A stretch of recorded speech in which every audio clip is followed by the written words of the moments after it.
Welcome back. In the last video, I started cleaning the hamster cage. I wasn't going to do it all in one video because it would be super long. So, I have now cleaned out the tray bottom of her cage, my hamster cage.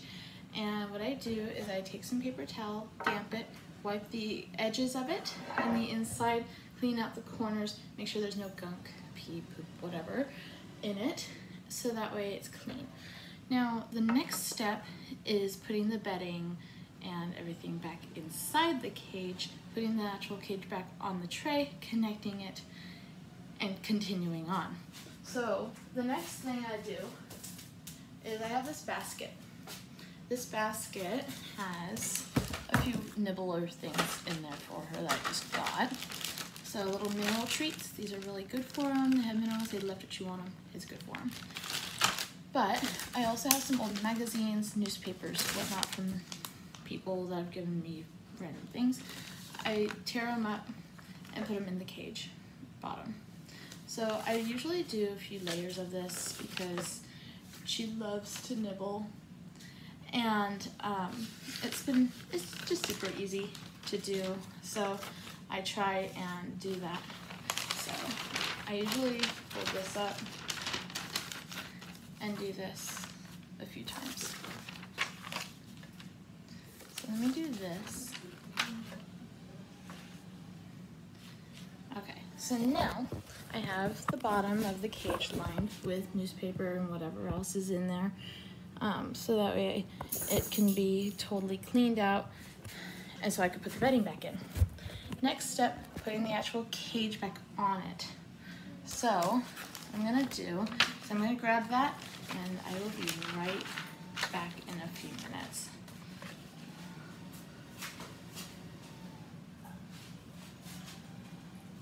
So here I have the hamster cage itself. I usually put in here very carefully before I put the bedding in, because then I can make sure the bedding is enough that's needed in here. So I have to line up these clips and everything too.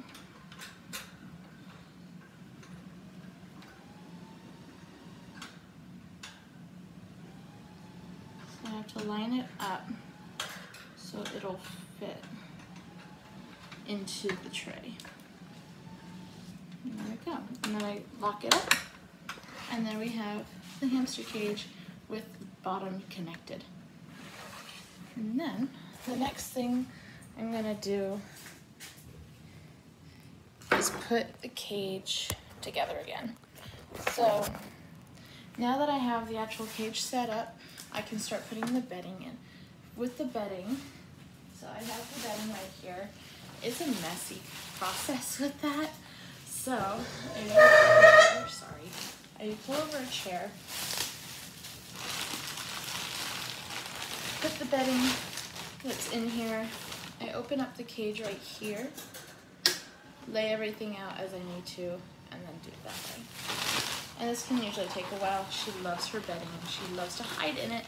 She does all kinds of things in the bedding. So I try and put a little extra in there for her because I spoil my hamster. So that's just what I'm gonna do real quick.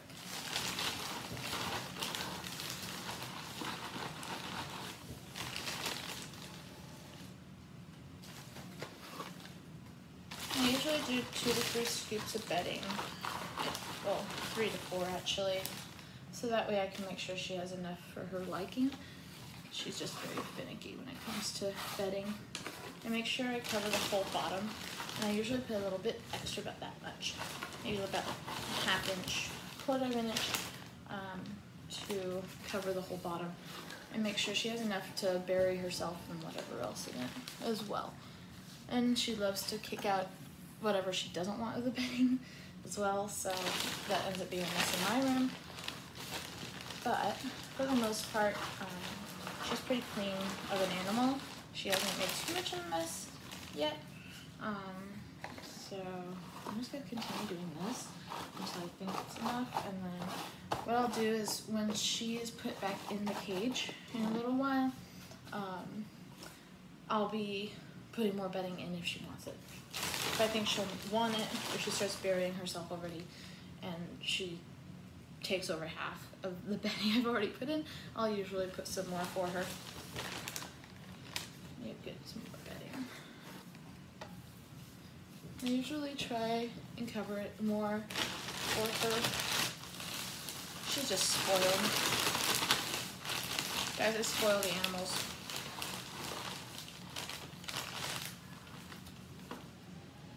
Spoiling the animals. That's what I do. Because it makes them happy, it makes me happy. Because I like to make sure that they have everything they want and need all at once, so that way they're happy all the time. I don't want an upset animal in my room. That would not be very fun.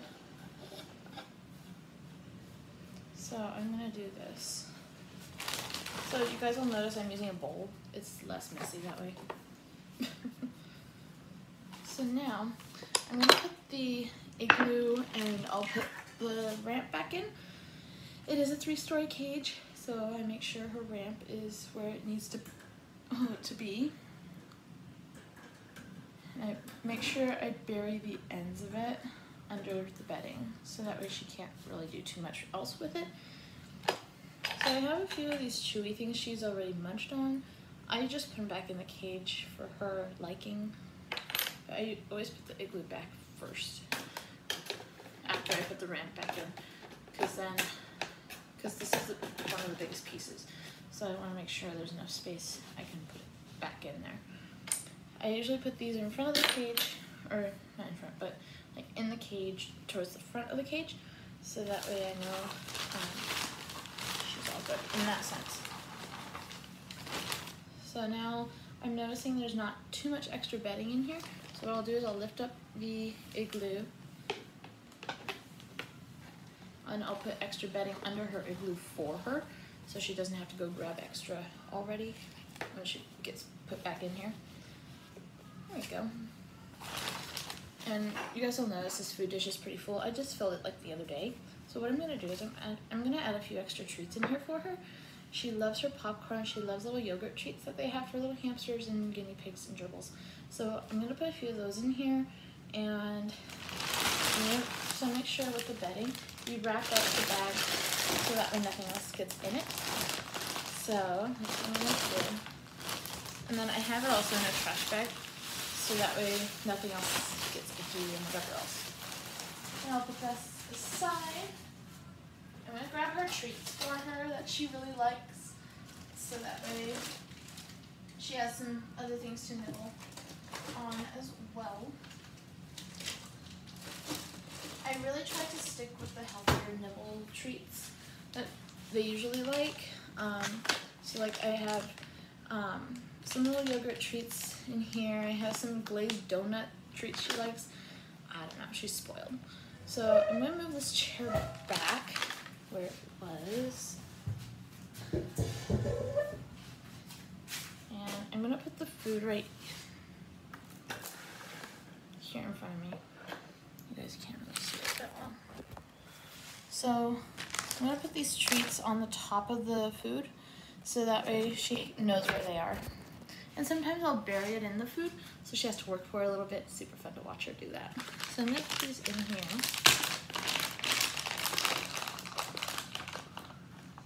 I usually put 2 to 4 in here of these ones. And luckily they are resealable, so it's a little easier for me. And then I put them back in the little box I have for her. And then I'm gonna put a few glazed donuts. She doesn't like these as well, but I still put cookies in there too.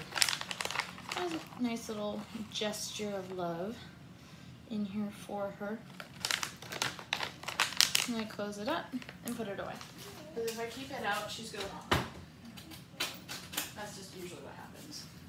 And then what I do is I put the food on the top shelf of the cage. So I put it in and under right here on this corner on the second ring of it. So that way it's out of the way from down below. Then I close up the cage, move it toward me more. And that's just what we have. I will show you more in the next video. See you soon. Bye.